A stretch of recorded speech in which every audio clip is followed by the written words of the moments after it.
गेले मी सोडायला त्याला आणि तिथे हा आला जो माझा बॉयफ्रेंड आत्ता होता तो.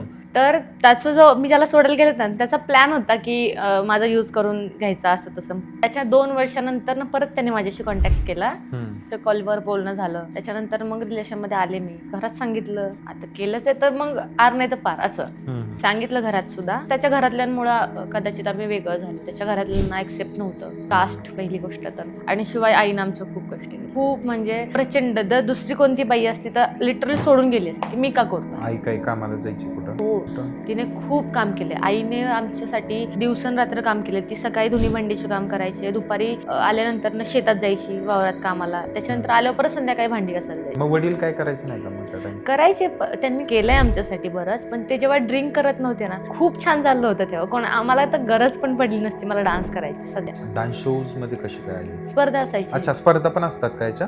खूप स्पर्धा म्हणजे कॉम्पिटिशन असतात. लाख लाख रुपयाचे प्राइज असतात का? म्हणजे इश्यूज येतात का? प्रॉब्लेम हो, येतात? जसं की एक्स्ट्रा डिमांड्स असतात. ते माझ्या समोर विचारले की आता चल माझ्यासोबत. नक्कीच वाईट वाटतं की आपण एवढं काय चुकीचं करतो की लोक आपल्याला एवढे घाणे शारे आणि एवढं शिट्ट्या टाळ्या वाजवा तुम्ही त्याला नाही. तुम्ही दाद द्या तुमच्या कलेला, आमच्या कलेला दाद द्या तुम्ही. पण हे अश्लील चाळे करता, परत घाण इशारे करता, हे तर कुणालाच आवडणार नाही. कोणी असू दे, मग ती वल्गरिटी करणारी का असू दे. ते जे लोक म्हणतात ना बार मधला कंटेंट तुम्ही बाहेर आणलाय, ते कुठे ना कुठे गोष्ट खरी आहे. आणि आम्ही जे स्टेजवर करतो तेच 4 भिंतीच्या आत एका रूम मध्ये करायचं. तुम्ही डान्स करता का तुम्ही अजून काय करता तुमचं तुम्हालाच माहिती. पण असं गोष्टी बऱ्याच कानावर आल्यात की ऑफ सीझन मध्ये मुली हे करतात, प्रायव्हेट पार्टीजला जातात, प्रायव्हेट शोज घेतात आणि त्यांच्यासोबत त्यांचे एक्स्ट्रा डिमांड सुद्धा कम्प्लीट करतात. नमस्कार मंडळी, द लाईफ स्टोरी पॉडकास्टमध्ये तुमचं स्वागत आहे. आणि आज आपल्याकडे एक अशी गोड अशी मुलगी आलेली आहे. तर ती आज तिची ओळख तर आपण करूनच घेणार आहोत, तिच्याशी गप्पाही मारणार आहोत. तर तिच्याबद्दल थोडक्यात सांगतो की ती लावणी करते, डान्स करते आणि खूप लहान वय आहे सध्या तिचं. या क्षेत्रात ती कशी आली आणि सध्या तिचा कसा प्रवास चालू आहे आपण जाणून घेऊयात. तर चला भेटूयात आपल्या आजच्या नवीन पाहुण्यांना. हॅलो. हॅलो. कशी आहेस गायत्री? मी छान. येस. सो प्रेक्षकांना सांगतो की तिला गायत्री म्हणतात, पण तिचं ओरिजिनल नाव गायत्री नाही आहे. तुझं ओरिजिनल नाव काय आहे? रेनू. रेनू. अच्छा, रेनू खुडे. रेनू खुडे. मग तू इंस्टाग्रामवरती गायत्री म्हणजे सगळे गायत्री नावानेच ओळखतात, फक्त रेनू रजिस्टर राहिलेलं आहे. अच्छा, बर. तर आता तुझं वय काय आहे गायत्री? आता 22. 22. खूप लहान आहेस. हा काय? मला वाटतं मी लय मोठी होते पटपट. हो का? अच्छा. नाही, होतात, मोठी होतात मुलं लवकर. सो तू या डान्स क्षेत्रात आलेली आहेस, म्हणजे लावण्या करतेस, डान्स शोज करतेस. सो मला वाटतं की हे तुझ्यासाठी काय नवीन आहे की तू किती वर्ष झालं करतेस सध्या? 13 वर्ष झाले असतील. डान्स करते ह्याला 13 वर्ष झाल्यात. बरं. लावणी सोलो लावणी करायला मी आता 5-6 वर्षापूर्वी बाहेर पडली. त्याच्यापूर्वी फोक डान्स. अच्छा. नाही, पण हे डान्स शोज कधीपासून करतेस? शोज आणि कॉम्पिटिशन म्हटलं तर मी 3री-4थी पासून करते. 3री-4थी? हा पण ग्रुपचे. सोलोला तेव्हा बाहेर नव्हते पडत, भीती वाटायची. अच्छा, बर. मला तर थोडक्यात सांग की तुझी हे डान्स शोज मध्ये एंट्री कशी झाली, लाईक नाही का, ह्याचा प्रवास कसा काय तुझा चालू झाला? प्रवास चालू झाला तर काय असं नेमकं ठरवलं नव्हतं डान्स करायचा आहे म्हणून. पण गॅदरिंगच्या वेळी एका गॅदरिंगचा डान्स होता तेव्हा एका ट्रान्सजेंडरने मला नटवलं. माझं साडी रॅप केली आणि मला मेकअप केला. तर आमच्या आजीचा असा गैरसमज आहे, गोड गैरसमज आहे की त्याने मला नटवल्यामुळे मी डान्स क्षेत्रात घुसले. तेव्हापासून मी नाचायला लागले असं तिला असं वाटतंय. पण तसं नाही, घरात थोडी अशी किरकिर चिडचिड असायची, मन रमत नव्हतं. त्याच्यामुळे मग मी जॉईन केलं. एक छोटासा ग्रुप होता बालगणेश, त्याच्यात तिथे जॉईन केला. त्याच्यातून पैसे वगैरे भेटत नव्हते तेव्हा, पैशासाठी केलाच नाही अर्थात पहिल्यापासून. तर त्या ग्रुपमधून मग थोडंसं जास्त शिकले, डान्सला बाहेर पडले, शोज वगैरे काय ते कॉम्पिटिशन ते केले. त्याच्यानंतर ना मग दुर्गेश नंदिनी जॉईन केला, माधुरी दीदीचा ग्रुप. अच्छा, बर.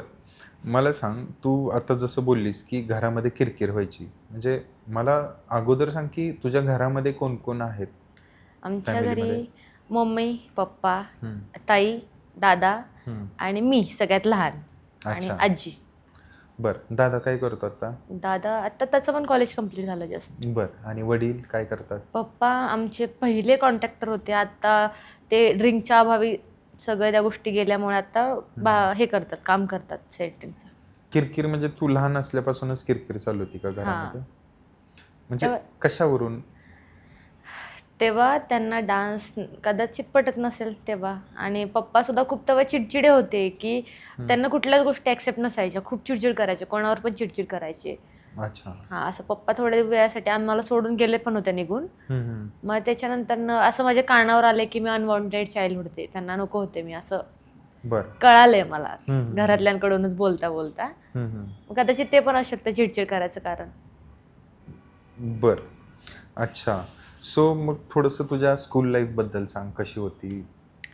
स्कूल लाईफ आमची माझ्या साताऱ्यामध्येच होती. म्हणजे 3री पासून साताऱ्यात, पण खरं तिथूनच स्टार्ट झालं. त्याच्यापूर्वी गावाकडे होते, तिथे एवढं काही नाही. तर आम्ही मधात आलो होतो, म्हणजे अर्ध्या वर्षाच्या मधात फर्स्ट सेमिस्टर झाले होते, त्याच्यानंतर आम्ही आलो होतो. तर आम्हाला कोणी ॲडमिशन देतच नव्हतं शाळेत, आम्ही मध्यातनं आलो होतो त्याच्यामुळे. तर तेव्हा आमच्या एका स्कूल आहे त्याने आम्हाला खूप ॲडजस्ट केलं आणि लाड पण भरपूर केला.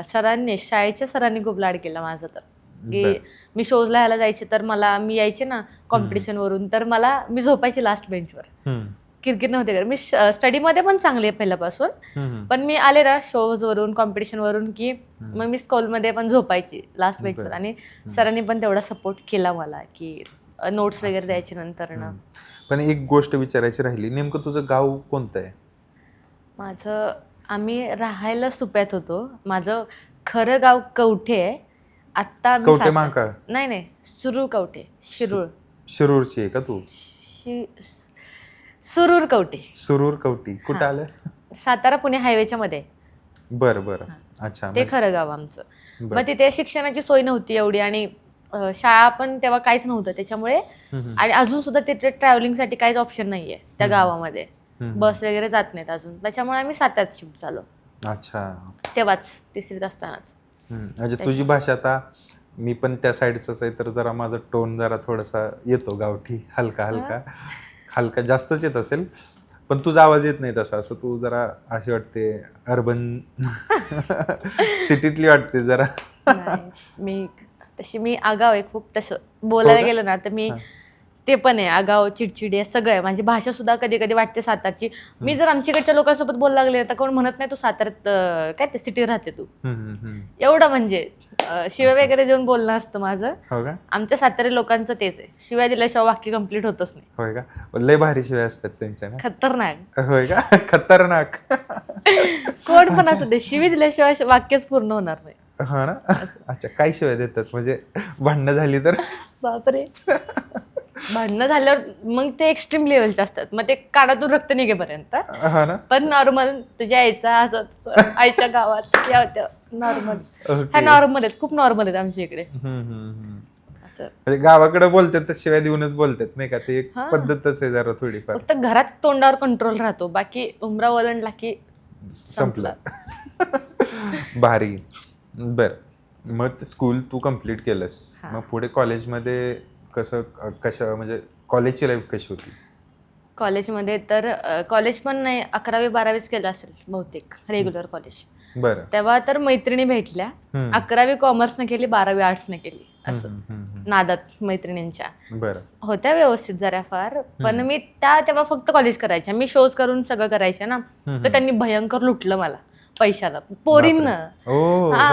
पैशाचा वापर करून, म्हणजे नुसता माझा वापर करून घेतला थोडक्यात त्यांनी, की खायला पिण्यासाठी मला आवर्जून बोलवायचे, चल खायला इकडे तिकडे जाऊयात, आणि मलाच बिल भरायला लावायचे. मला वाटलं आपलं मैत्रीच्या नात्याने बोलवत आहेत, पण खूप आगाव आहेत पोरी आमच्या इकडच्या पण. होय ना. हा, पोरांनी नाही मला काही त्रास दिला, पोरींना त्रास दिलाय मला जास्त. अच्छा. आता पोरांवरनं आठवलं, आता बॉयफ्रेंड तर असेलच, रिलेशनशिप बद्दल काय सांगशील? होता रिलेशन एक माझं, तर तो खूप चांगला होता तर होता. कसा भेटला होता तुला? आमचा कॉन्टॅक्ट झाला. मी जिथे जॉबला होते, मी मोबाईल शॉपमध्ये जॉब केला होय का? स्टार्टिंग पिरियडला. हा, बरं. ॲक्सेसरीजला होते मी. असंच 10th नंतर, आणि मला ते त्या सरांनी घेतलं पण जॉबला, वय कमी असून सुद्धा. बालकामगार होते मी तेव्हा, तरी घेतलं मला. बरं. पण त्रास नाही दिला त्यांनी कधीच, मला समजून घ्यायचे सगळे. तर तिथे एक मुलगा आला होता, तो पण आर्मी पर्सन होता. तिथे तो शॉपिंगसाठी आला होता, आणि ते 2-3 दिवस सलग यायला लागला असं कंटिन्यू. आणि मग त्याने कोणाकडून तर नंबर घेतला, बोलला माझ्याशी, बोलणं स्टार्ट झालं. मला म्हटला मला पुण्यामध्ये सोडायला चल म्हणून, ह्याला रेल्वे स्टेशनला. देन मग मी सोडायचं सर, दिवसाचं जायचं होतं, दिवसाच रिटर्न यायचं होतं. म्हटलं कोणीच नाही ते घरातलं सोडायला, चल मला सोडायला. गेले मी सोडायला त्याला, आणि तिथे हा आला जो माझा बॉयफ्रेंड आत्ता होता तो. तर त्याचं जो मी ज्याला सोडायला गेले ना, त्याचा प्लॅन होता की माझा यूज करून घ्यायचा असं तसं. मग त्याने विचारलं की तुला माहितीये का, की त्याला सांगितलं की तू तिला सांगितलंस का तुझं लग्न झालंय ते. तो म्हटलं मला काय करायचं, मला फक्त वापर करायचा, द्यायचं सोडून, हेच. तर तेव्हा मी खूप लहान होते, मला काही यातलं ज्ञान नव्हतं. तर तेव्हा मला त्या मुलाने सांगितलं की हा ऑलरेडी मॅरिड आहे, तू त्या गोष्टीकडे लक्ष देऊ नको. मी पहिल्यांदा बोलायला स्टार्ट झालते कोणास. तर तेव्हा मला त्याने सांगितलं की हा ऑलरेडी मॅरिड आहे, आणि त्याने त्याला सांगितलं पण की तू असं करू नको, तिचे वय पण खूप लहान आहे, तिला स्पष्ट सांगून दे काय असेल ते. ती उगाच अटॅचमेंट वाढणार ह्या गोष्टी पुढे होण्यापेक्षा सांगून दे तू ऑलरेडी मॅरिड आहे. तो म्हटला नाही मला काय करायचंय. तेव्हा त्याला माझ्यावरती कदाचित दया आली असेल, त्यानं मला सांगितलं होतं मॅरिड आहे, नको त्याच्याशी बोलू असं तसं. त्याच्यानंतर माझा दोघांशी पण कॉन्टॅक्ट नव्हता, त्याचा तर नंबरच नव्हता माझ्याकडे. त्याच्या 2 वर्षानंतर परत त्याने माझ्याशी कॉन्टॅक्ट केला. 2 वर्षानंतर? हा. बरं. त्याने नाही, तो जो मुलगा मॅरिड त्याने नाही, ज्याने समजवलं त्याने. आणि तोच मग त्याच्याशी माझं 2 वर्ष कॉलवर बोलणं झालं. त्याच्यानंतर मग रिलेशनमध्ये आले मी, घरात सांगितलं आता केलंच आहे तर मग आर नाही तर पार असं सांगितलं घरात सुद्धा. आणि तो खरंच चांगला होता, त्याने मला सपोर्टपेक्षा मला त्यानं खूप प्रेम दिलं पहिल्यापासून. पण त्याच्या घरातल्यांमुळं कदाचित आम्ही वेगळं झालो, त्याच्या घरातल्यांना ॲक्सेप्ट नव्हतं कास्ट पहिली गोष्ट तर. आणि तो गव्हर्नमेंट जॉबला, म्हणजे त्यांच्या अपेक्षा हुंडा पाहिजे त्यांना. बरं. आणि दुसरी गोष्ट तर ते बोलले ना की आमच्याकडे राहते तर असलं ड्रेसिंग चालणार नाही, तू साधंच राहायला लागणार, तुला शेतात काम करायला लागणार. मी ते पण ऍक्सेप्ट केलं होतं की चल मी करते शेतात काम. मी कधी गेलेले नाही शेतात, मला नॉर्मल झाडाची फांटी चिकटली तरी मला अख्खं सगळं रॅशेस उठतात, तरी मी शेतात जाते म्हटलं होतं. त्यांना नव्हतंच लावून द्यायचं लग्न, ते कारण काढत होते. मला म्हटले की तुमच्या जातीतला बघून देऊ गं तुला आमच्या गावात, असं म्हणजे डोळ्यासमोर राहशील त्याच्या, असं पण बोलले त्याच्या घरचे मला. माझ्या पोरावर काय काळा जादू केलास का की तो आमचं ऐकत नाहीये. मग ह्या सगळ्या गोष्टी घरातली नाहीतच त्याच्या खुश, जरी आपण जबरदस्ती केलं तरी कुठे ना कुठे पुढे जाऊन ते त्रास देणार. आणि तो एरिया सध्या गुन्हेगारी क्षेत्र म्हणून जास्त प्रचलित आहे. होय का? साताऱ्यामध्ये? साताऱ्यात नाही येते, बीडला. ओके, बरं. त्याच्यामुळे आणि लास्ट त्याच्या आत्ता थोड्या 6-7 महिन्यापूर्वी त्याची आई बोलली फायनली मला की तुला लग्न करायचंय तर कर, पण तू तुझ्या आई वडिलांकडे परत फिरून बघायचं नाही, तिकडेच असं का सोडून द्यायचं कायमचं, करायचं तर कर. कदाचित त्या पॉईंटमुळे तर मी माघारी घेईल असं त्यांचं. अच्छा, म्हणजे आम्ही तयार आहोत, पण असं दाखवायचं की बाबा हा आम्ही तयार आहे, पण हिला असं जबरदस्ती करायची की हिने नकार दिला पाहिजे, अशी काहीतरी कारण काढायची. आणि लिटरल त्यांनी हे केलेलं आहे. त्याच्या तोंडावर म्हणायचे आम्ही कुठं नाही म्हणतोय, कर ना लग्न तू. आणि मला बोलून बघ, माझी कास्ट वरनं बघ, माझी आई काढून टाकायचे असे. मला फोन करून बोलायचे सारखे त्याच्या घरचे. त्याच्यामुळे मग ते असे त्याला दाखवायचे आम्ही रेडी आहे, आणि मला असं वाईट पण बोलायचे. आणि त्याच्यासमोर खूप असं दाखवायचे की आम्ही तर तिला काहीच बोलत नाही, तीच करत नाही लग्न असं. मग ते खूप गैरसमज झाले त्याच्यातून. पण पुढे फायनली. पण तुमच्या दोघांची पसंती होती तर मग त्याचं काय म्हणणं होतं? मग त्याला ते म्हणजे आता फायनली तो म्हटलाच होता की बाहेर राहायचं. ते आई बाप बोलले लग्न केलं ना आता घरी यायचं नाही, परत इकडे तोंड दाखवायचं नाही कधीच. अच्छा. त्याचं म्हणणं होतं ना आई वडिलांच्या संमतीने करायचंय. एक सुद्धा लग्न मोठं झालेलं नाही त्यांच्या घरात, त्याच्यामुळे त्यांचं म्हणणं होतं की करायचंय म्हणून मोठं लग्न त्यांना. ओके. कास्टमध्ये. त्याच्या घरातले असं पण बोलले तुला काय माळी मराठ्याची भेटली नाही का, तिकडच गेला असतो तोंड मारायला. माळी किंवा मराठीची भेटली नाही का तुला, असं बोलले. अच्छा, मग तू लोअर कास्ट मध्ये? हा, SC मध्ये येतो आम्ही. बर. त्याच्यामुळे मग त्यांना चांगल्या वर्णामधली पाहिजे. हा, येस. आणि मग दिसणं काय करायचंय तिचं असं बोलायचं सारखे, दिसण्याला काय करतो, दिसणं काय कायमस्वरूपी राहणार आहे का. पण त्यावेळेस तू शोज करायचीस का?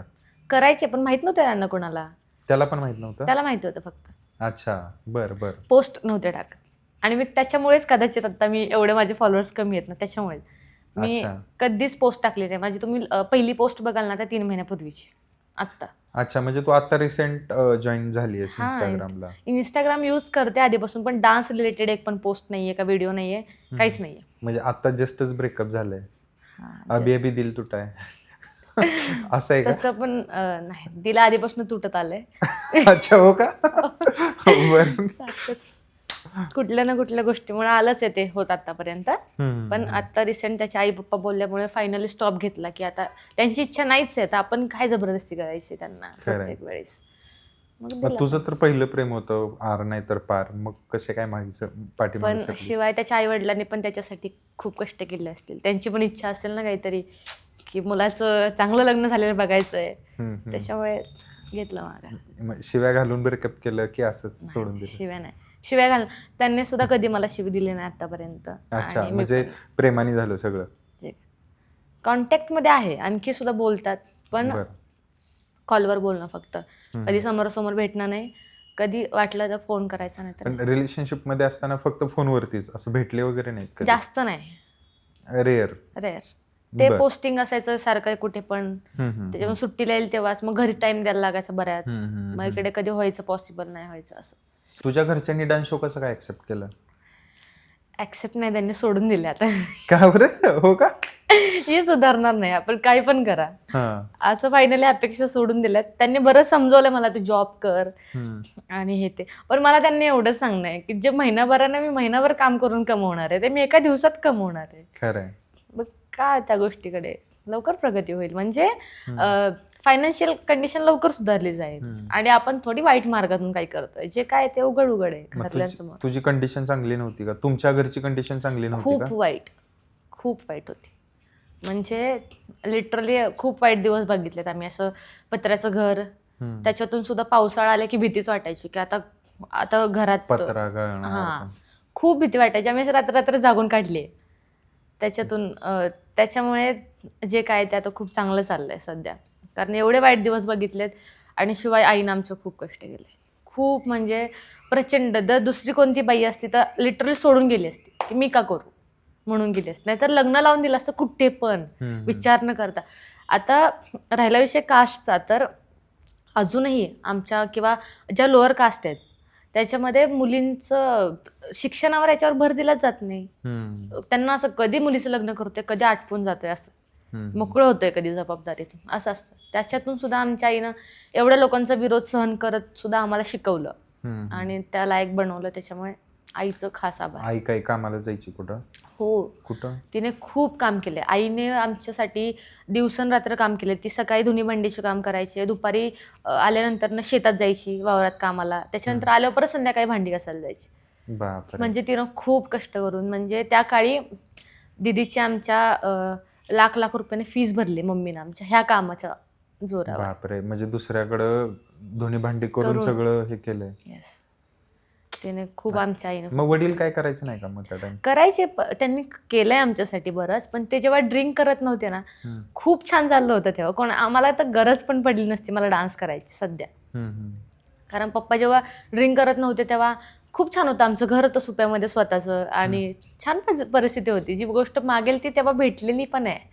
असं हट्ट पण करायची गरज नाही पडायची. रोज संध्याकाळी येताना बेसिक गोष्टी, की रोज संध्याकाळी येताना काहीतरी गोडधोड खायला आणायचं किंवा आम्हाला घेऊन कुठे जायचं, ह्या त्या गोष्टी त्यांनी केल्यात. पण जसं ड्रिंकचा नाद लागला तिथून पुढे सगळ्या गोष्टी कमी कमी होत आल्या. अच्छा, मग घरात भांडणं वगैरे व्हायची दारूमुळं? खूप.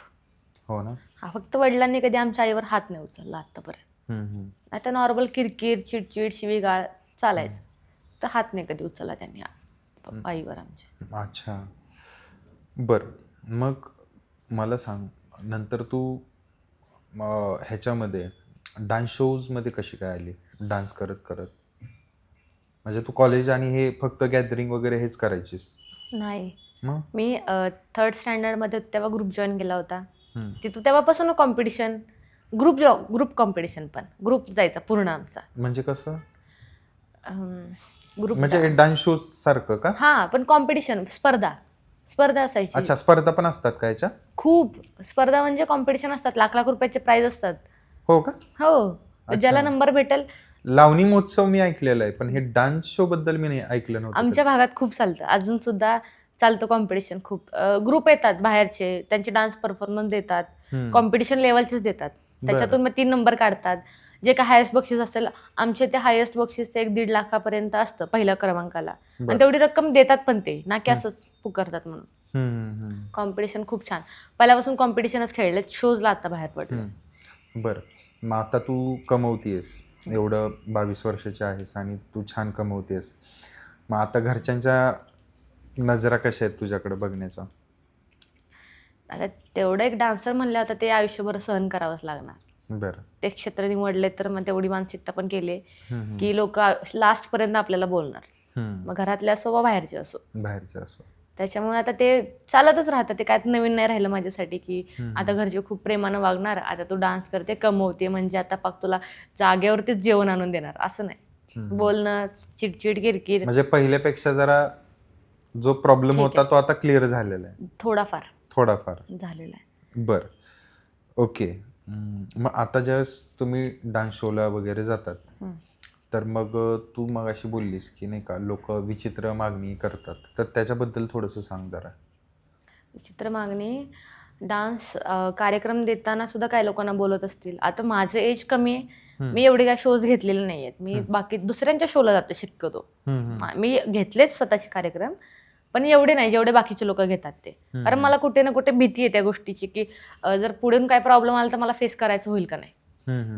त्याच्यामुळे शक्यतो मला बाहेर सोलो परफॉर्मर म्हणून बोलवतात. मग हे डान्स शो असतात का, म्हणजे इश्यूज येतात का, प्रॉब्लेम येतात? खूप असतात. हो का?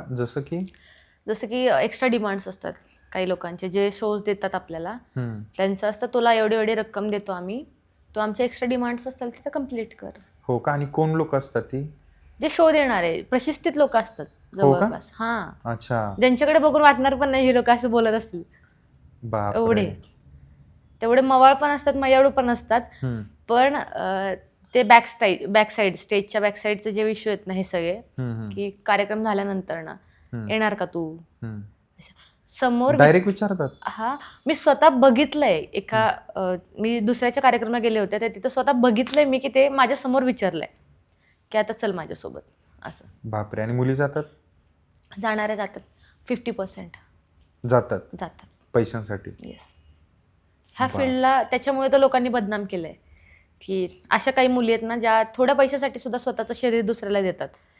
त्याच्यामुळे ही फील्ड खरं तर बदनाम आहे. अच्छा, ही रियालिटी आहे. ओके.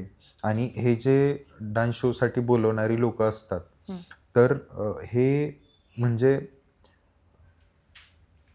फक्त जिला बोलवलेलं आहे, जिने प्रोग्राम घेतलेला आहे, आता तू लीड करत असशील तर तुम्हालाच मागणी करतात का तुमच्या ग्रुपमधल्या इतर मुलींनाही मागणी करतात? त्यांना जी मुलगी आवडेल तिला मागणी करतात. मग ती मुलगी सहन करणारी असते, जिला ठीक आहे तिच्यासाठी नॉर्मल असेल तर ती त्या गोष्टी ॲक्सेप्ट करते. त्यांचं कॉन्टॅक्ट वगैरे शेअर होतात. तिथून पुढे जे काय नको त्या गोष्टी होतात. पण शक्यतो माझ्यासमोर अशा पण मुली आहेत की बेधडक सांगतात, ते द्यायचं असेल ते कार्यक्रम, नाही तर नको दिवस. अच्छा. ही गोष्ट मी सुद्धा बोललेली आहे.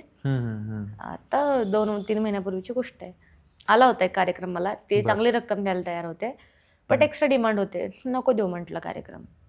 अच्छा. मग त्यावेळेस तुम्हाला काय वाटतं की बाबा अशा प्रकारच्या गोष्टी होत आहेत तर की का लोक एवढ्या वाईट दृष्टीने बघतायत आपल्याकडे, आपण काय असं जगा वेगळं करतोय. डान्स तर आहे, हाच डान्स जर छोट्या मुलीने केला तर तिची किती प्रशंसा करतात, मग तिने कसं पण करू दे. पण आजकाल आपण बघतोय ना की मुली पण काही कमी नाहीत, नाही का, म्हणजे ज्या डान्स शो करतायत तर ह्या स्वतः तसा बोल्ड डान्स करतात, तर मग हे त्यांच्या स्वइच्छेने करतायत का लोकांची मागणी म्हणून करतात, की त्या मुलींमध्ये कॉम्पिटिशन आहे म्हणून हिनं असं केलं, हिने पाणी टाकलं तर मी मग हेच दाखवणार, असं काय आहे का? कॉम्पिटिशनपेक्षा लवकर फेमस होण्याची स्ट्रॅटेजी. अच्छा. मग ह्यात लोकांचा रोल नाहीये काही? लोक असं थोडी सांग, आता तिथं बघायला काही ठिकाणी माता भगिनी सुद्धा येतात ना बघायला कार्यक्रम. बरोबर. तर त्यांना ती गोष्ट करायची आहे, तर लवकर फेमस होतात. जेवढी लवकर होते तेवढी पॉझिटिव्ह होत नाही. त्याच्यामुळे तो लोक मार्ग यूज करतात. त्याच्यानंतर मग सावपणे साव आणतात. की मग मग पारंपरिक मध्ये घुसतात. फेमस होईपर्यंत हे सगळं असं. त्याचं एकदा फेमस झालं, नाव भेटलं की मग सगळं सोडून द्यायचं, मग आपण पारंपरिक करायचं. लोकांना बरं, पाहिजे ह्यांना ट्रोल होण्याची भीती असते का, किंवा ट्रोल झाल्यानंतर ह्यांना भीती वाटते का, किंवा असं काय असतं का? ट्रोल व्हायची सगळ्यांनाच भीती असते, सगळ्यांना असते. नॉर्मल आता व्हिडिओ टाकला तरी जे लोक ओळखत सुद्धा नाहीत ते सुद्धा घाण कमेंट करतात, तू अशीच आहे, तू तशीच आहे. त्यांना काही गचा मग माहित नसतं कुठल्या गोष्टीतलं, तरी पण ट्रोल करतात. मग ते मनात असतंच की आता काय कमेंट केली असेल, कोण काय बोललं असेल, भीती असतेच. इव्हन घरातल्यांची, फॅमिलीवाल्यांची पण असेल ना, की आपल्याला आता वाईट कमेंट्स आल्यावर कोणीतरी फॅमिलीतले एक तरी मेंबर बघत असेलच, मग ते वाईट सगळीकडे हे होणार. फॅमिलीमध्ये सुद्धा भीती असतेच, प्रत्येकाला असते. बरं, तुझ्या मते जो डान्स आता जे तुम्ही डान्स करता, डान्स परफॉर्मन्स करता शोजमध्ये जाऊन, किंवा कुठल्या कार्यक्रमामध्ये जाऊन तुम्ही शोज करता, तर बऱ्याच लोकांचं म्हणणं आहे की तुम्ही लावणीवरती डान्स नाही केला पाहिजे, किंवा तुम्ही अशा प्रकारचे तुम्ही लावणीला खराब करताय. तर तुझ्या मते हे काय आहे, लावणी आहे, डान्स आहे, का नेमकं काय आहे? परत विचार, मला समजलंच नाही क्वेश्चन. आता तुम्ही कार्यक्रमामध्ये जाता परफॉर्मन्स करायला, मध्ये बराच मोठा मुद्दा उचलला होता की तुम्ही आमच्या लावण्या खराब करताय, किंवा तुम्ही अश्लील डान्स करून तुम्ही लावणीला खराब करताय, अशा बराच काळ चाललं होतं. तर मग हे लावणी आहे, डान्स आहे, की नेमकं काय आहे, प्रकार काय आहे हा?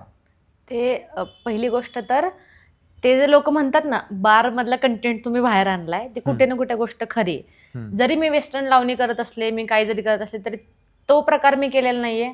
आणि ह्या गोष्टीला मी ऍग्री सुद्धा आहे की तुम्ही बारच्या गोष्टी बाहेर स्टेजवरती आणताय, कारण हे खूपच होत आहे. अंगावर पाणी ओतून घेणं आणि असं पक बटणं हे खोलून दाखवणं, बरोबर. हे म्हणजे ते बिहारचे लोक पण एवढे करत नसतील की स्टेजवरती आपले आपले कपडे खोलून दाखवणं. हे बिहारचे लोक, आपण त्या बिहारला मागं सोडल थोड्या दिवसामध्ये. बरोबर, म्हणून तर लोक म्हणतात ना, महाराष्ट्राचा बिहार झालेला आहे.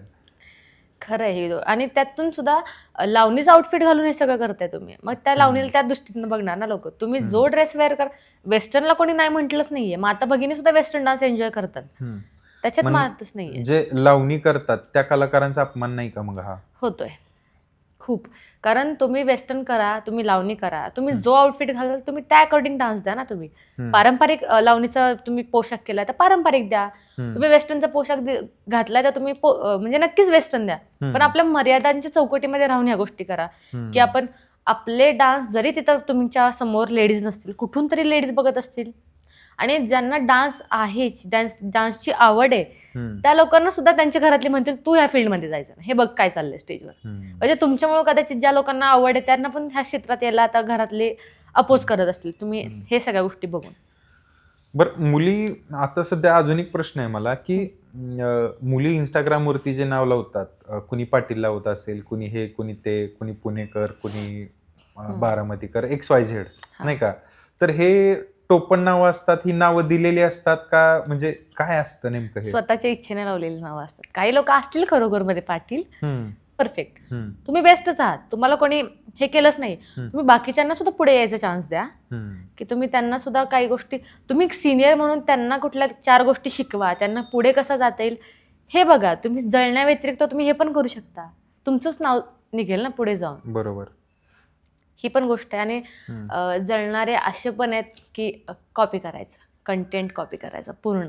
बरं, मी ठीक आहे, मी त्या लोकेशनला जाऊन रील टाकली तर मी पण त्याच लोकेशनला जाऊन रील टाकणार, अशा पण सध्या चालू आहे. मला नाही फरक पडत खऱ्या अर्थी, पण मी एक चालू भाग आहे तो सांगितला. एवढं कॉपी करा, फक्त त्या गोष्टी लोकांना तुम्ही दाखवून पण देताय की आम्ही असं असं करतोय म्हणून. आणि ठीक आहे, वरून नावं पण ठेवणार तुम्हीच आम्हाला की तू असं करतेस म्हणून तू फेमस झालीस, किंवा तुला 4 लोक ओळखतात कारण तू अंगप्रदर्शन करते. अंगप्रदर्शनचा राहिला भाग वेगळा, ठीक आहे, माझे आउटफिट मी त्या प्रकारे शिवलेत आणि मी माझ्या स्वतःमध्ये बदल केलाय. जसं आता म्हणजे जो काळ आहे, काळानुसार बदलणं काळाची गरज आहे. तर मला जर कोणी सांगितलं, मला तुम्ही कार्यक्रम दिलाय, आम्हाला फक्त पारंपरिक लावणी पाहिजे, मी पारंपरिक लावणी करणार तिथे. तुम्ही मला सांगितलं तुम्हाला वेस्टर्न लावणी हवी आहे, तुम्हाला मधला कुठला तर परफॉर्मन्स हवाय, तर मी त्या अकॉर्डिंग माझं ड्रेसिंग करणार. मी एकाच तालावरती नाही नाचणार. मी पारंपरिक म्हणजे पारंपरिकच असं नाही. माझी सध्या आमची जनरेशन जी आहे आम्ही जेनझी मध्येच मोडतो कुठे काही झालं तर. काळानुसार बदलणं आपली गरज आहे. फक्त मला एवढंच म्हणायचं, दुसऱ्याला मागे खेचण्यापेक्षा आपण कसं पुढे जाऊ त्याच्यावर तुम्ही जास्त भर द्या. मग आता सध्या जे लावणी कलाकार आहेत, जे खूप वर्षानुवर्ष लावणी करतायत, कार्यक्रमाला जातात, पहिल्या त्यांना खूप मागण्या असायच्या लावणी कलाकारांना, पण आता डान्स शो झाल्यामुळं त्यांचं कुठंतरी त्यांच्या पण पोटावरती पाय पडतोय, तुम्हाला असं वाटतंय का? हो, खरं जे खरे कलावंत आहेत त्यांना नक्कीच, आणि तेवढं मानधन सुद्धा भेटलं जात नाही जेवढं ह्या बाकीच्या लोकांना भेटतंय. इवन आम्हाला सुद्धा, जरी मी वेस्टर्न करत असले तरी पण माझं एवढं वल्गर कंटेंट नाहीये की मी कपडे वगैरे खोलून दाखवायला की मला तुम्ही मी तुम्हाला 3 लाखची मागणी केली, 2 लाखची मागणी केली, तुम्ही देणार मला, अशी सिच्युएशन नाहीये. आमच्या भागात अजून सुद्धा 30,000 पासून अख्खा ग्रुप, एवढं कमी बजेटमध्ये काय कामं भेटतात. मग त्याच अकॉर्डिंग ते जे आता कलावंत आहेत, तमाशा कलावंत आहेत, बाकीच्या गोष्टी आहेत, त्यांना तर खूप ह्या गोष्टी फेस कराव्या लागतात की लोक मानधनच द्यायला तेवढं तयार नाही आहेत. म्हणजे त्यांची पोटं त्याच्यावर चालतात, लिटरली त्यांची अख्खी फॅमिली त्या गोष्टीवरती डिपेंड असतात, आणि त्यांना ते स्वतः खरे कलावंत असून त्यांना तेवढं मानधन भेटत नाही. ओके. ह्या गोष्टीमुळे फक्त की आता पब्लिकचं डिमांड आलंय की आम्हाला वल्गॅरिटीज बघायची आहे. काही ठिकाणी चालत असेल मे बी, मी स्वतःच्या डोळ्यांना नाही पाहिलं अजून, पण जे व्हिडिओज बघते त्याच्यावरून तर लोक स्वतः डिमांड करत असतील ना, त्याच्यामुळे ते करतायत. त्या डिमांड लोकांनी बंद केल्या तर नक्कीच त्यांचं सुद्धा व्यवस्थित चालेल, तुमचंही व्यवस्थित चालेल. बरोबर. सो मला अजून एक विचारायचं आहे की आता हे तुमचा डान्स वगैरे चालतात, तुम्हाला नाही वाटत का की ज्यावेळेस लोक खाली बसून तुम्हाला अश्लील चाळे करतात, काही पण हातवारे करत असतील, ज्यावेळेस तुम्ही बघता त्यावेळेस तुम्हाला काय वाटतं? नक्कीच वाईट वाटतं की आपण एवढं काय चुकीचं करतो की लोक आपल्याला एवढे घाण इशारे आणि एवढं शिट्ट्या टाळ्या वाजवा, तुम्ही त्याला नाही तुम्ही दाद द्या तुमच्या कलेला, आमच्या कलेला दाद द्या तुम्ही, पण हे अश्लील चाळे करता, परत घाण इशारे करता, हे तर कुणालाच आवडणार नाही, कोणी असू दे. मग ती वल्गरिटी करणारी का असू दे, ती स्वतः करते, तिला ऍक्सेप्ट नाहीये, पण खालून जे चाळे वगैरे करण्यात त्याचं तिला दुःख होणार कुठे ना कुठे. त्याच्यामुळे ह्या गोष्टी चुकीच्याच आहेत, नाही केलं पाहिजे. आणि शेवट आपणही मर्यादित राहिलं पाहिजे कलाकारांनी. मर्यादा तुमच्या हातात आहे, पब्लिकच्या हातात नाही. मर्यादा जरी आमच्या हातात असल्या तरी सुद्धा पब्लिक एखादी गोष्ट चांगली करा. तुम्ही कुर्ती आणि लेगिन्स घालून, फुल कपडे घालून जरी तुम्ही व्हिडिओ केले तरी लोक, ज्यांना गचा मग घंटा माहीत नसतो, कुठल्या गोष्टी माहीत नसतात, ते तरी तुम्हाला कमेंट सेक्शनमध्ये येऊन बोलतात, तू अशीच आहे, तू ह्याच आहे, आता घाण शब्दात बोलतात. म्हणजे तुम्हाला चांगले कपडे घातले तरी प्रॉब्लेम आहे, तुम्हाला वाईट कपडे घातले तरी प्रॉब्लेम आहे. करायचं काय नक्की? आणि तू रील्स टाकू नको. अरे भाई, आम्हाला आहे त्या क्षेत्रात जायचंय, आवड आहे मला, तुम्ही टाकणार, तू सांगणार कोण आम्हाला? बरोबर. मग तुम्ही कितीही चांगलं करा, कितीही वाईट करा, ट्रोल करणारे आहेत आणि शेवटपर्यंत राहणार. त्याच्यामुळे त्याच्याकडे लक्ष द्यायचं नाही, पुढे चालत राहायचं. हां, आणि बऱ्याच गोष्टी असं चालू होते की डान्स शो हे बंद झाले पाहिजे, तर त्याच्याबद्दल तुझं काय म्हणणं आहे? हे वल्गरवाले करतायत ना, पाणी वगैरे ओतायचे चाळे आणि कपडे खोलून दाखवायचे चाळे, नक्कीच मी एवढी फेमस नाहीये की मी तुम्हाला असं ओपिनियन द्यायला की माझं असं मत आहे, माझं तसं मत आहे. मी एक जरी सर्वसामान्य नागरिक म्हणून जरी बघितलं ह्या गोष्टीकडे, तरी ती गोष्ट चुकीची आणि ती बंद झाली पाहिजे. तुम्ही कलाकारांच्या पोटावर पाय आणू नका. नक्कीच त्यांना त्या गोष्टीवर त्यांचं पोट आहे, घर चालतंय, तुम्ही शोज बंद करू नका, पण हे चाळेला तुम्ही स्वतः प्रोत्साहन द्यायचं बंद करा. असे चाळे तुम्ही केले, जागा कार्यक्रम बंद करा. तुम्ही कशाला ह्या गोष्टीला प्रोत्साहन देता? त्याच्यामुळे त्यांच्या फावत जाते खरं अर्थी. त्याच्यामुळे तुम्ही स्वतः आधी त्या गोष्टीला सपोर्ट करणं बंद करा. बरं, आता हा डान्स शो घरच्यांनी तू पैसे देतेस म्हणून ऍक्सेप्ट केलेला आहे की खरं एक कला, तुझ्या अंगामध्ये कला आहे म्हणून ऍक्सेप्ट केलेलं आहे? ह्याच्यामध्ये मीच कन्फ्यूज आहे. मला समजल्यानंतर मी तुम्हाला सांगेन, जेव्हा मला कन्फर्मेशन मिळेल की अरे ह्यांनी ऍक्सेप्ट केले ह्या दृष्टीनं, तेव्हा सांगेन. मला स्वतःला समजत नाही की हे लोक का आता माझ्याशी नीट बोलतायत, त्यांनी ऍक्सेप्ट केलंय का सोडून दिलंय, तर तुझं तू बघ ह्या अर्थी. त्याच्यामुळे माहित नाही मला, नक्कीच समजल्यावर सांगेन मी. मला आता ऑलमोस्ट आपण एंडकडे आलेलो आहे. मला थोडं एका प्रश्नाचं उत्तर दे. ऑफ सीझन असतो त्यावेळेस मग तुम्ही काय करतात? आता माझं स्वतःचं पर्सनली विचारलं तर माझं कॉलेज चालू आहे. बरं. शिवाय मी माझ्या ऑफ सीझनमध्ये मी जॉब पण केलेला आहे.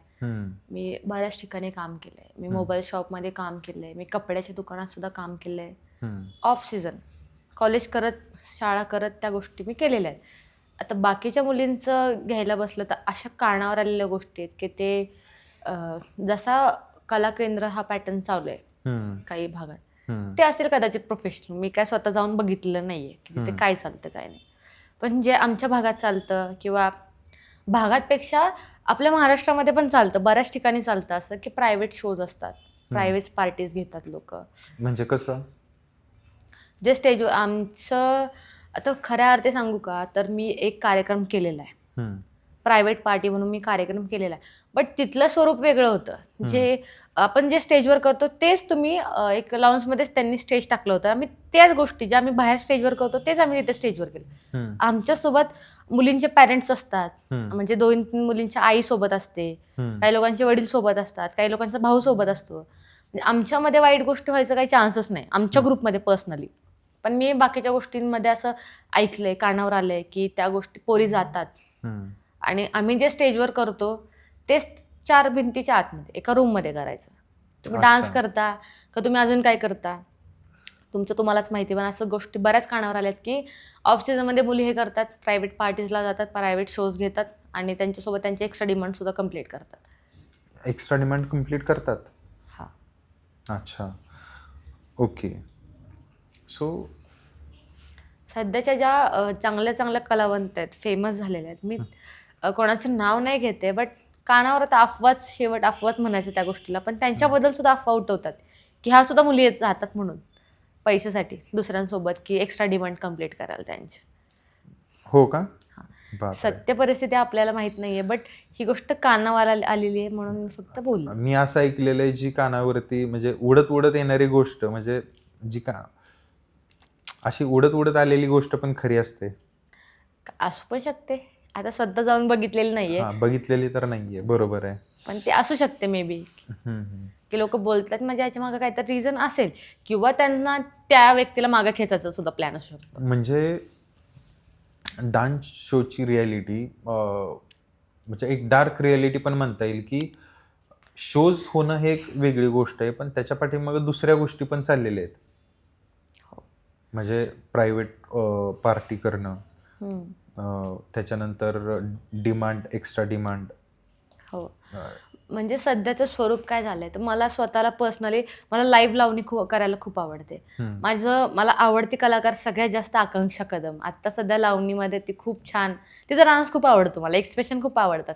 बरं. पण मला पर्सनली सुद्धा आवडते मला लावणी करायला, लाईव्ह लावणी, म्हणजे ते वाजवून गाऊन करतात ती लावणी. पण आता मला स्वतःला जे शोज येतात किंवा मी स्वतः ज्या ठिकाणून मला बोलवलं जातं त्यांची डिमांड काय असते एक्स्ट्रा, तर जास्त आम्हाला DJ सॉंग्स हवेत, आम्हाला वेस्टर्न सॉंग हवेत, लावणी एखाद दुसरी होईल, ट्रॅक होईल, ते सुद्धा लाईव्ह होणार नाही. मग त्या अकॉर्डिंग आम्हाला त्या गोष्टी कराव्या लागतात सध्या. पण सध्या ह्या अशा कलावंत सुद्धा आहेत की जे खूप प्रोफेशनली आणि खूप छान प्रकारे लाईव्ह लावणी करतात आणि मला ते खूप आवडतं. पण आता पब्लिकची डिमांड तशी झाली तर लोक तेच देणार. बरं, असं मी ऐकलेलं आहे की आता डान्स शोजमध्ये तुम्ही लावणी सादर करता तर तिथं खूप सुंदरच मुली लागतात. असं मी स्वतः पर्सनली अनुभव घेतलेला नाहीये, कारण मी आता जे काही दिसतेय मी अशी नव्हती पहिले. नक्कीच नव्हते. मी खूप अशी वेगळी दिसायचे. तुम्ही माझा फोटो पाहिला तर तुम्ही नक्कीच विश्वास नाही ठेवणार की मी येते. तेव्हापासून मी डान्स करते. असं नाही की सुंदर मुलींनाच काम देणार, कुरूप मुलींना आम्ही काम देणार नाही, असं मी स्वतः अनुभव घेतलेला नाहीये, कारण मी पहिल्यापासून. मग तुम्ही जे आपलं पूर्वीपासून लावणी करत आलेल्या स्त्रिया आहेत किंवा काही पुरुष असतील म्हणा, मग तुम्ही त्यांना सहभागी करून घेता का तुमच्या शोजमध्ये? ॲक्च्युली आता जे ऑर्गनायझर आहेत ते जेवढी टीम सांगणार आम्ही तेवढीच टीम आणणार ना. तुमच्या टीममध्ये? आमच्या टीममध्ये म्हणजे उदाहरण, तुम्ही डान्स करताय पुढे, येस, तुमच्या पाठीमागे बॅक डान्सर्स असतात, हां, काही 7-8 मुली असतील त्या. ओके. आता त्याच्यामध्ये त्या डान्सर्स आहेत, पण ज्या काही लावणी करणाऱ्या पण मुली असतील. आता तुमचा डान्स शो आणि हे लावणी टोटली वेगळं आहे. मग त्या लावणीतल्या मुली त्यांना कुठंतरी थोडंफार काहीतरी मिळू शकतं, कारण आता लावण्यांचे कार्यक्रम खूप बंद पडण्यासारखेच झालेले आहेत. लावणी कलाकारांना तुम्ही चान्स देणार का मग आता? मला स्वतःला भेटलेला आहे. त्याच्यामुळे भेटतो चान्स. माझ्यामध्ये तर चान्स भेटतो, फक्त आपण तेवढी धडपड करणं गरजेचं आहे आपण तेवढं लोकांसमोर. आणि मला एक असं वाटतं, प्रसिद्धी तुम्ही वाईट गोष्टीतूनच मिळवू नाही शकत. चांगल्या गोष्टीतून काय मिळू शकता, तुमचा सतत चेहरा लोकांसमोर राहिला पाहिजे. असं काहीतरी काम करा. हे वल्गॅरिटी. माझा प्रश्न तो होता की ओके, सॉरी. कुठे गेले मी? माझा प्रश्न हा होता की लावणी कलाकारांना आता सध्या खरंच काम नाहीये. कारण मी बघितलेलं आहे, खूप ठिकाणी बघितलेलं आहे की लावणी कलाकारांना म्हणजे अशी अवस्था आहे की त्यांना खाण्यापिण्याचे पण वांदे आहेत. गव्हर्नमेंट पण त्यांना पुरेशा अशा काही सुविधा देत नाही. कारण हा आपला खूप पूर्वीपासून चालत आलेला हा फॉर्म आहे. आपण जो फोक आपण डान्स म्हणतो. कारण महाराष्ट्रात काही फेमस असेल तर ती लावणीच आहे. तर आणि लावणी कलाकारांचे जर आता असे हाल असतील तर ॲज अन आपण एक डान्स करतो किंवा एक तुमची जबाबदारी म्हणून तुम्हाला वाटते का की बाबा आपणही त्यांना चला ठीक आहे आपण चाललेलो आहोत पुढं तर आपण त्यांना पण घेऊन गेलं पाहिजे पुढं. ते आले पाहिजेत ना. पण तुम्ही पण एक हात दिला पाहिजे. हे पहिले आम्ही स्वतः असं सांगायला नाही जाणार ना, तुम्ही आमच्यासोबत चला, तुम्ही आमच्यासोबत कार्यक्रमात. तुम्ही एकदा दोनदा तुम्ही फोन करू शकता ना, की काय असेल काम तर सांगा मला, येऊ आम्ही, करू आम्ही. नक्कीच आम्ही. असं नाही की आमचा स्वभाव असा नाही आहे सातारकरांचा की तुला वरती जाऊन देणार, तुझे पायच खेचणार आम्ही. असं नाहीये. तुम्हाला जर हवं असेल काम तर तुम्हाला काम सुद्धा देणार लोक. म्हणजे शिवाय आमच्या ग्रुपमध्ये असं ज्या मुली आहेत त्यांना उभं राहायला सुद्धा डान्स स्टेजवरती एवढी डेअरिंग नव्हती, त्या मुलींना सुद्धा उभं केलेलं आहे आमच्या ओनरने. म्हणजे लिटरली मी सुद्धा माझ्याकडे स्टेज कॉन्फिडन्स नव्हता, काय नव्हता, त्यात मी सुद्धा उभी झालेली आहे. तसं तुम्ही सुद्धा होऊ शकता नक्कीच. म्हणजे काही लोकांचं असं पण असतं, नाही आम्ही फक्त लावणीच करणार, आम्हाला बाकी काय करायचं नाहीये. म्हणजे त्यांची पर्सनल चॉईस ती. त्यांना नाही करायचं तर त्याच्यात काय आपण जबरदस्ती नाही करू शकतो. पण असं कधी झालंय का कोणत्या स्टेजवरती गेला डान्स करायला, डान्स शो चालू आहे आणि एकदम घाबरल्यासारखं झालं किंवा ते जमलंच नाही किंवा तिथं असं काही प्रॉब्लेम आला, असं कधी झालंय का? प्रॉब्लेम मला किंवा कॉन्फिडन्स लूज झाला असेल? हां. तर स्टेजवर गेल्यानंतर ना, स्टार्टिंगलाच जे पोरं म्हणतात ना, अरे मला ही आवडली, मला ती आवडली, असं असं बोर्ड दाखवून बोलतात लिटरली, ही असं समोर स्टेजवर गेलं. पहिला डान्स जो असतो ना आमचा, आता लाईव्हचं म्हटलं तर मुजरा असतो पहिला स्टार्टिंगला. अख्ख्या मुली स्टेजवर, लीड बसून त्या बॅनरची ओनर मालकीन सहित सगळे स्टेजवर लागतात पहिल्या मुजऱ्याला. मग असं झालेलं आहे बऱ्याचदा की ही आवडली, मला ती आवडली. पोरांची चॉईस चालतं असं की माझी ही माझी ती, असं. मग ते थोडंसं कसं वाटतं वेगळंच ना, की पोरं असं का चॉईस करतात? मला कोणी सांगितलं आम्हाला चॉईस करा म्हणून? तुम्ही का असं चॉईस करताय? म्हणजे वेगळंच विचार करण्यासारखं वेगळाच विचार होतो त्याच्यातून, की चॉईस करताय तुम्ही. चॉईसचा ऑप्शन दिला नव्हता तुम्हाला. तुम्ही या, परफॉर्मन्स बघा आणि जा. नातेवाईकांची काय प्रतिक्रिया असते एवढ्या सगळ्यांमध्ये? नातेवाईक खरं तर मी नातेवाईकांसोबत नसतेच. मी कुठल्याच मी माझा मामा सोडला तर मी कोणाच्याच घरी गेलेली नाही आतापर्यंत. अच्छा, म्हणजे काही संबंधच येत नाही. मला ओळखत सुद्धा नाहीत मी ह्यांची मुलगी आहे म्हणून. अच्छा. हां. आणि जरी समोर गेले तरी लोक म्हणतात, तुमची पोरगी आहे का? खरंच पोरगी आहे तुमची? अशी. मी आमच्या घरात पण मी आता सध्या कोणासारखी दिसत नाही. मी माझ्या मामाच्या मुलांसारखी दिसते. आम्ही बहीण भाऊ वाटतो, सख्खी. अच्छा. असं. त्याच्यामुळे मला कोणी ओळखतच नाही नात्यांमध्ये. मी गेले तरी सध्या कोणालाच माहीत नाही की मी छायाची मुलगी आहे. अच्छा. असं. आणि पप्पांकडच्या नात्यांचा राहिला विषय तर फक्त आत्याच कॉन्टॅक्टमध्ये. त्याच्यानंतर आत्याच्या व्यतिरिक्त आणखी काय असतं, कोण असतात तेच माहित नाही मला कॉन्टॅक्टमध्ये, की कोण असतं अजून रिलेटिव्ह. आत्याच फक्त. बरं, सध्या मग काय रिलेशनशिप? नाही सध्या, एकटा जीव सदाशिव. तुझ्या स्माईलवरून तर नाही वाटत? नाही, खरंच नाही. रिलेशनमध्ये पडायला भीतीच वाटते जराशी. नको. एकच पहिलाच अनुभव आणि तो पण एवढं वाईट, त्याच्यामुळे नको. सध्या करिअरवरती कॉन्सन्ट्रेट. आणि शिवाय जर नाहीच काय झालं, नाहीच मनाजोगा पार्टनर भेटला, आई पाहतच ते लावून देतील. आणि बोलायला पण चान्स तुम्ही लावून दिले, तुम्ही निस्तरायचं काय झालं तर. असं स्वतः उद्योग केल्यानंतर ना शेवट आईवडील पण म्हणतात, तुझ्या इच्छेने गेले, तुझं तू बघ. त्याच्यामुळे भेटलंच पुढे जाऊन पार्टनर चांगला, नक्कीच विचार करेल. नाही, अर्थातच. आणि मी अपेक्षा करतो की तू पण खूप चांगल्या पद्धतीनं कला लोकांना दाखवावी, मध्ये मी पण हीच इच्छा व्यक्त करतो की तू आता आहेस, मोठी झालेली आहेस ॲज पर यू. आणि माझी इच्छा आहे पर्सनली की दाखवावी, चांगली कला दाखवावी, चांगल्या गोष्टी कराव्यात. आणि होप सो जसं तू बोललीस की वेस्टर्न तशा कुठल्याही गोष्टी करणार नाहीस तर. नक्कीच. मी आता आणि ऑन झेन कॅमेरा झी आहेस त्यामुळं ठेवू शकतो मी विश्वास. नाही, नक्कीच. मी किती जरी वाईट प्रसंग आला, पब्लिकनं सांगितलं नाही आम्हाला तेच पाहिजे, तो कार्यक्रम सोडून जायची पण माझ्यामध्ये कॅपॅसिटी आहे की मला नाहीत. कोण करतं अंगावर पाणी ओतून घ्यायचं आणि हे बटणं खोले करायचे? कसं वाटतं ते? जर घरातल्यांनी बघितलं तर हाणतील ना कुत्र्यासारखं. कसं कसं करणार ते? मला भीती आहे फॅमिलीची, मला खरंच भीती आहे. आणि दुसरी गोष्ट, कसं वाटणार ते? शी बाबा, इथे चेंजिंगला रूम जरी असं वेगळं काय दिलं तरी टेन्शन येतं, लोक बघतात का काय, कोणी बघेल का काय, आणि स्टेजवरती ओपन करून दाखवायचं कसं शक्य आहे? मग ह्यांना तर उघड्यावरती चेंजिंग दिलं पाहिजे ना, कशाला रूम आणि व्हॅनिटी पाहिजे? तुम्ही त्या स्टेजवर करताय, कशाला व्हॅनिटी पाहिजे? मग करा असंच. मग ती जर प्रायव्हसी, अर्धी प्रायव्हसी तुम्ही जर अशी ओपन करून दाखवताय, मग तुम्हाला फुल प्रायव्हसीची गरजच काय आहे? हा, व्हॅनिटी नकोच तुम्हाला, कशाला उगाच विनाकारणाच्या त्या मंडळाला खर्चात पाडायचं? नका करू, असं माझं स्वतःचं मत आहे. आणि मी नाही करणार. जर कधी घावले मला तुडवा तुम्ही, असं काय करता. मी नाही करणार. जाऊ दे, जाता जाता जरा थोडस एक्स्ट्रीम, ज्यावेळेस भांडणं होतात नाही का सातारच्या लोकांची, तर जरा थोड्याशा शिव्या जरा सांगतेस का कशा शिवाय असतात? नको.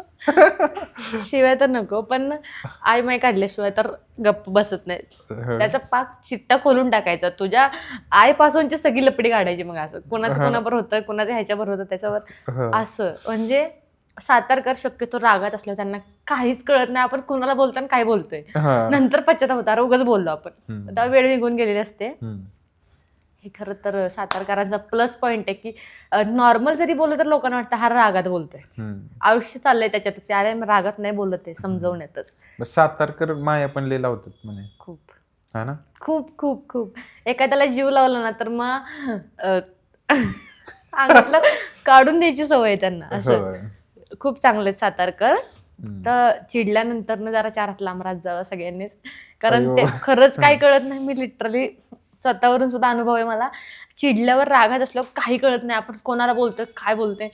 इव्हन काही असे लोक आहेत त्यांनी पोलीस ऑफिसरला सुद्धा शिवे दिलेले, नंतर जाऊन माफी मागतात, पण रागात कळत नाही त्यांना आपण काय बोलतोय, कोणाला बोलतोय ते. बरोबर. नाही, अर्थातच तू आज आलीस, तू छान माहिती दिलीस आणि एक्सपेक्ट करतो की ह्याचा कुठलाही गैरफायदा नाही झाला पाहिजे कुठं, किंवा तुमच्या हातात आहे की आपली संस्कृती किंवा कशा पद्धतीनं शोज करायचे, कशा पद्धतीनं पोर्ट्रे करून लोकांना, तुमच्याच हातात आहे सगळं की तुम्ही कसं चांगलं ठेवणार आणि कसं बिघडवणार.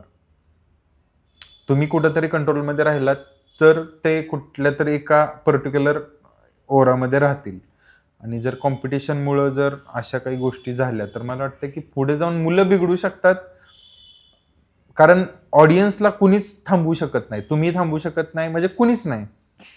पण कुठपर्यंत करायचं याचं एक लिमिट ठरवावं. आणि तू खूप चांगल्या पद्धतीनं परफॉर्म करते. सो आय विश की तू खूप छान पद्धतीनं पुढे जाशील.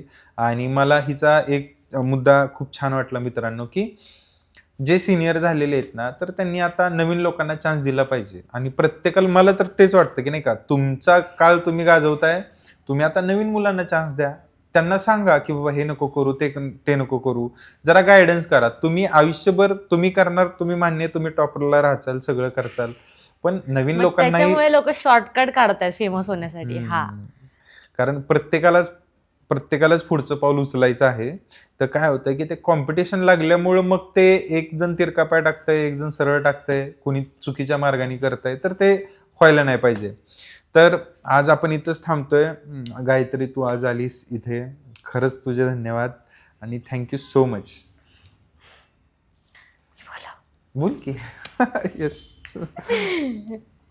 जरी मी आत्ता माझे एवढे फॉलोअर्स नाही आहेत, मी एवढी फेमस नाही अजून, जरी मी झाले इन फ्युचर, तरी मी ऑन कॅमेरा सांगते की मी अश्लील चाळे किंवा ते अंगावर पाणी ओतून घ्यायचं आणि कपडे ओपन करून लोकांसमोर असलं मी कधीच करू शकत नाही आणि कधी करणार पण नाही. मला माझ्या मर्यादा माहिती आहेत. मला लावणी सांगितलं तर मी लावणी करणार. मला वेस्टर्न सांगितलं वेस्टर्न करणार. बट फेमस होण्यासाठी हा मार्ग कधी चॉईस नाही. नाही, नक्कीच. आणि आपल्या प्लॅटफॉर्मचा अर्थातच हाच मुद्दा आहे की नवीन कलाकारांना किंवा नवीन लोकांना संधी दिली पाहिजे, बोलतं केलं पाहिजे. कारण त्यांना जर आपण सपोर्ट नाही करणार तर कोण करणार? फेमस लोकांना खूप लोक बोलवत असतील, घेत असतील, त्यांना त्यांच्याकडं अर्थातच भरपूर डेट्स असतील, पण जे ऑलरेडी कष्ट करतायत, स्ट्रगल करतायत, त्यांना कोण बोलवणार? त्यांची मतं कोण जाणून घेणार? सो हाच मोटिव्ह होता. आज आलीस, खरंच थँक्यू सो मच. धन्यवाद. धन्यवाद. तर मित्रांनो, आजचा पॉडकास्ट कसा वाटला मला नक्की कमेंट्स करून सांगा. आणि या चॅनलवरती तुम्ही नवीन असाल, प्लीज चॅनलला सबस्क्राईब करा, कारण हा आपल्या सामान्य लोकांसाठीचा चॅनल आहे आणि तुम्ही भरभरून प्रेम देताय. असंच प्रेम देत राहा. तोपर्यंत भेटत राहूया. कमेंट्स करा, कमेंट्सची मी वाट पाहतोय. आणि तुम्हालाही तुमचे अनुभव शेअर करायचे असतील तर गुगल फॉर्मची मी लिंक दिलेली आहे, मला नक्की मेसेज करा किंवा तो गुगल फॉर्मची लिंक भरा, मी तुम्हाला नक्की कॉल करेल. Thank you so much.